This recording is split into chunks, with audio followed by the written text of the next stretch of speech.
નમસ્તે વિદ્યાર્થી મિત્રો, ગણિતની અંદર પાયાના સિદ્ધાંતો સમજવા માટે આજે આપણે એક પ્રશ્ન અહીંયા સોલ્વ કરવો છે.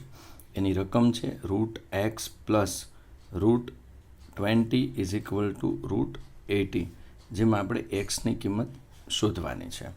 હવે આપણને ખબર છે કે આંકડાકીય માહિતી જો જમણી બાજુ લઈ જઈએ તો કંઈક સોલ્યુશન આવે, એટલે √x is equal to √80 minus √20. હવે આપણને ખબર છે કે આ બંને સજાતીય પદ નથી, તો સરવાળા બાદબાકી થઈ શકશે નહીં. તો આપણે એવું કંઈક કરવું જોઈએ કે જેથી કરીને એ સજાતીય બને.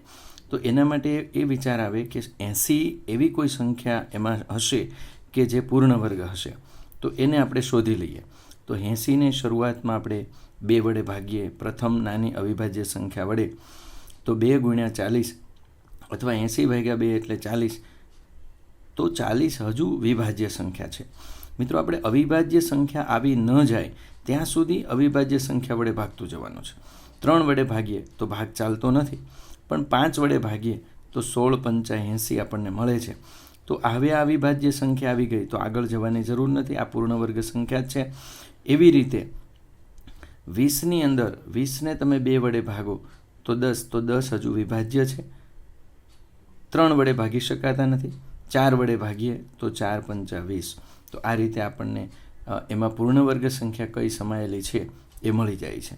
તો √x ઇઝ ઇક્વલ ટુ 16 છે એનું વર્ગમૂળ 4 થઈને બહાર આવી જશે, 5 અંદર જ રહેશે. 4નું વર્ગમૂળ 2 થઈને બહાર આવી જશે, 5 અંદર રહેશે. હવે વિદ્યાર્થી મિત્રો, તમે જોઈ શકો છો √x ઇઝ ઇક્વલ ટુ, હવે આ સજાતીય સંખ્યા થઈ ગઈ. તો સજાતીય સંખ્યા થઈ ગઈ તો એની સ્વાભાવિકપણે બાદબાકી સરવાળા વગેરે બધું જ થાય. તો 4માંથી 2 જાય તો 2 વર્ગમૂળમાં 5. હવે આ વર્ગમૂળની નિશાની દૂર કરીએ તો આપણને એક્સની કિંમત મળે. હવે એ કરવા માટે આપણે શું કરવું પડશે તો કે એની એન્ટી ક્રિયા કરવી પડશે. તો વર્ગમૂળની નિશાની દૂર કરવા માટે ઉપર વર્ગ કરવો પડશે. અહીંયા પણ આપણે બંને બાજુ વર્ગ કરવો પડશે.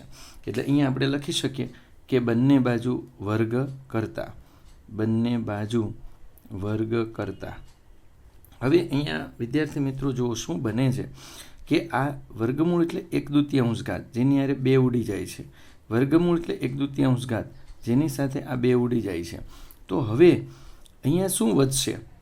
સાથે સાથે બીજો પણ અહીંયા વિચાર કરવાનો છે કે અહીંયા ગુણાકારના ઘાતનો નિયમનો ઉપયોગ થયો છે. એટલે આ 2 આને લાગુ પડ્યા એમ આને પણ લાગુ પડે છે. એટલે કે AB ઉપર n ઘાત હોય તો એની ઉપર n ઘાત ગુણ્યા બીની ઉપર પણ n ઘાત. તો આ રીતે આપણને ગુણાકારનો ઘાતનો નિયમ અને આ બંને વસ્તુ આપણને અહીંયા શીખવા મળે છે. તો હવે શું થશે? તો વર્ગમૂળ અને 2 ઉડી ગયા એટલે x વધશે. અહીંયા 2નો વર્ગ વધશે મિત્રો, અને અહીંયા 5 વધશે.